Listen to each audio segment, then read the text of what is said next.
kayaknya banyak yang nunggu-nunggu Mas Arung untuk bicara soal ini. Idolanya fans-fansnya dia. Gua mengidolakan fansnya Marquez. Gitu. Jadi kalau kalian Zoners fansnya Marquez, gue idola kalian. Gua mengidolakan kalian. Iya. Ini Sobatnya. dia Marc Marquez. Ini idola sejuta umat sih. Iya, Gak berani banget gue. Kenapa sih? Salut banget gue sama dia. Karena fansnya banyak.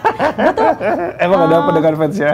Fansnya keren gitu, sangat totalitas. Keren. Begitu emang kalau mencintai idola. Kayak gue mencintai idola gue juga kayak gitu. Nah karena Marc Marquez ini fansnya banyak, gue mengidolakan fansnya gitu. Nah ini, tapi ternyata seorang Marc Marquez katanya takut menghadapi wartawan. Padahal kan dia diunggulkan ya, bakalan menang nih. Tapi kenapa kok dia takut sama wartawan? Apa karena tertekan oleh harapan-harapan, tekanan-tekanan, lu harus menang loh. Kenapa nih Mas Arung? Kalau dibaca secara utuh ya di artikel Okezone yang gue tulis gitu, Marquez tuh bilang ini tulisannya Mas Arung loh.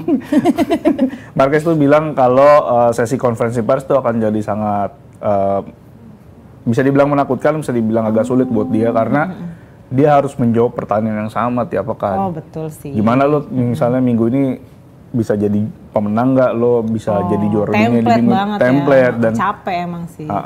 Itu memang capek satu. Yang kedua itu juga bisa berpengaruh ke psikologisnya dia, karena kan mau nggak mau di dalam alam bawah sadarnya dia kan merasa wah gue harus bisa jadi pemenang minggu ini gitu. Jadi langsung memberi tekanan ke dia gitu juga. Dan kadang nggak cuma pembalap ya, kadang juga narasumber yang lain itu kalau misalnya dapat pertanyaan yang agak sensitif, itu juga dia kan moodnya kan rusak kan kadang-kadang. Oh iya sih, benar. Ya kan, benar, gitu. Jadi makanya itu dia kenapa dibilang ketakutan ya karena itu. Karena dia takut moodnya rusak, terus dia jadi nggak bisa fokus panjang pekan. Betul. Memang semakin dia berprestasi, tekanan semakin tinggi ya. Semakin tinggi pohon, semakin banyak anginnya. Betul. Karena ini Marc Marquez ini kan selalu keluar sebagai juara. Artinya dia selalu dibebankan untuk juara terus. Dia pasti tertekan ketika misalnya gimana kalau nanti gue kalah. Pasti fans gue kecewa. Itu juga tekanan sebenarnya. Jadi sebenarnya gue melihatnya Marquez ini butuh ruang untuk dia menelaah lagi gitu. Ini kemenangan-kemenangan gue selama ini sebenarnya bagaimana. Bahkan gue baca tuh dia tertekan oleh ambisinya dia juga untuk selalu menang. Nah ini mungkin bisa jadi masukan buat kita yang menyukai Marquez untuk mendukung Marquez secara wajar. Karena ternyata Marquez tertekan bahkan oleh pertanyaan wartawan yang itu karena memang ada pembalap atau ada misalnya kayak ya tokoh yang memang dia suka ketemu wartawan, suka ngomong tuh. Dia senang mau diulang-ulang, gue seneng nih ya kan, gue ditanya terus juga nggak apa-apa, yang penting gue tampil. Tapi Marquez ini mungkin merasa sebaliknya. Gue mau fokus sama balapan gue, udah lu jangan nanya-nanya, lihat aja hasilnya gimana. Jadi betul. Memang perbedaan karakter, mungkin dia introvert kali ya. Enggak sih, Marquez juga sebetulnya Marquez tipe yang ini ya, tipe yang suka ngomong juga gitu. Cuman mungkin karena ini dia dalam tekanan buat jadi juara gitu. Betul, mungkin dia nggak mau merasa tertekan, dia pengennya enjoy, dia pengennya having fun gitu. Dia pengen balapan ini tuh relax aja, menjalankan hobi, bukan sesuatu yang harus gue menangkan terus. Iya juga sih, kadang-kadang kan ketika profesi menjadi hobi kita happy ya, kayak kita nih happy. Kalau profesi jadi tekanan malah. Nah kalau jadi tekanan malah jadi kita kayak seolah-olah, aduh gue bagus nggak ya, gue perfect nggak ya gitu kan. Kasian sekali ya kalau misalnya sampai gitu. Kena mental, benar.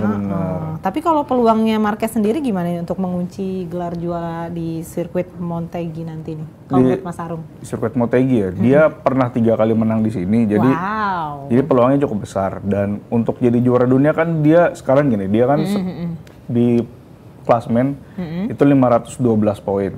Dia tuh unggul 182 poin dari Alex Marquez. Yang dia butuhkan untuk juara adalah bukan nambah 3 poin, bukan nambah 3 poin, tapi yang dia butuhkan adalah dia mencetak 3 poin lebih banyak dari Alex Marquez sepanjang akhir pekan. Di sepanjang akhir pekan kan ada sprint. Bukan tinggal 3 poin, Bukan tinggal 3 poin, tapi yang penting dia harus bisa mencetak 3 poin lebih banyak. Di atasnya Alex. Di atasnya Alex. Misalkan ada sprint race dan ada balapan utama. Sprint race itu kalau menang 12, kalau peringkat 2 itu 9. Kalau di balapan utama menang itu 25. Posisi 2 itu 20. Nah, kalau misalnya Marc Marquez 1 dan Alex Marquez kedua di dua-duanya itu selisihnya 7. sekitar 7 atau 8. Jadi kalau misalnya itu yang terjadi, Marquez akan juara dunia di Jepang.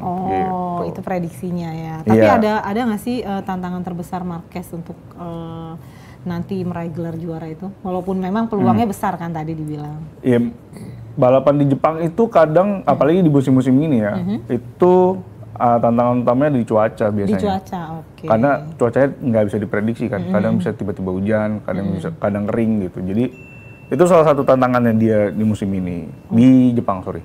Di Jepang. Tantangan terbesarnya cuaca. Cuaca. Belum baca lagi sih gimana cuacanya minggu ini. Ya kalau ada hujan ya. Iya. Bisa kacau. Betul. Dunia persilatan. Bisa nggak fokus ya.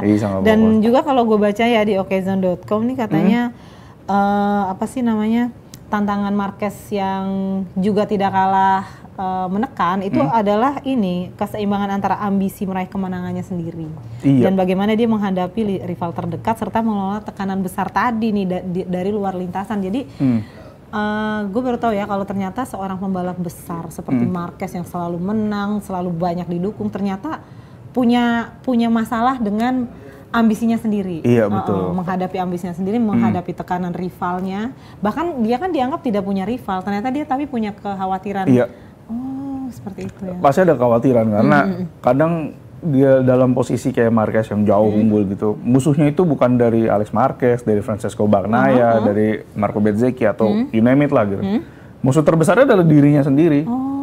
Berarti benar ya, musuh terbesar kita adalah diri kita sendiri. Ya kan? Ya pasti ada dorongan dari dalam dirinya dia tuh untuk ayo dong cepetan jadi juara dunia gitu. Itu mungkin juga karena dipicu oleh dorongan-dorongan dari pihak lain sehingga dia akhirnya menetapkan gue harus perfect gitu kan, gue harus menang, gue harus perfect. Akhirnya itu yang susah dikontrol, apalagi ini kan memang nggak ngoyo ngejar kemenangan gitu nggak. Yang penting dia harus bisa lebih lebih relax, lebih having fun. Karena itu memang kuncinya.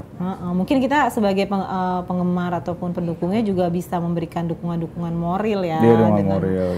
Lewat sosial media untuk ya intinya menyemangati tapi tidak menekan. Tidak menekan, iya betul dong. Ayo dong juara. Apalagi ngata-ngatain kalau dia jatuh. Nah itu jangan dong kayak dan mungkin sementara ini jangan ketemu wartawan dulu kalau emang dia tertekan dengan pertanyaan wartawan. Tapi pasti ketemu. Tapi pasti ketemu, apalagi wartawan kayak kita. Iya benar. Kita nggak akan menekan. Kita mendukung. Kalau di sirkuit tuh biasanya udah pasti ketemu. Ada kewajiban untuk ketemu. Memang diwajibkan ya. Diwajibkan ketemu. Jadi bisa kayak ini lagi nggak siap nih, nggak mood gitu. Nggak mood kan biasanya kalau pejabat gitu. Maaf lagi nggak bisa. Itu bisa kita nggak bisa jawab. Kalau Marquez harus sih. Kalau pembalap ya kalau di MotoGP nggak tahu ya. Kalau misalnya di ajang lain kalau F1 tuh wajib banget. Mau moodnya jelek, mau moodnya kayak apa tuh tetap harus. Gitu. Nyamperin media. Kalau nggak nanti kena denda.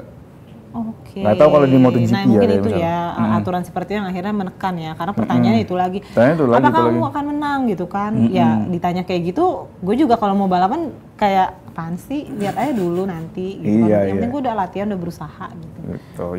Dan kemarin Marc Marquez kan di press conference juga, jadi dia agak mungkin udah lelah. Ada lelahnya, mungkin dia butuh libur sih kalau tadi. Butuh sih ya, butuh ya. Nanti lah libur akhir tahun. Setelah menang. Setelah menang. Karena di sini Mandalika nih, kan ada. Di Mandalika bisa tuh liburan. Ada jeda 2 minggu kan, bisa lah dia liburan sini. Bisa dong.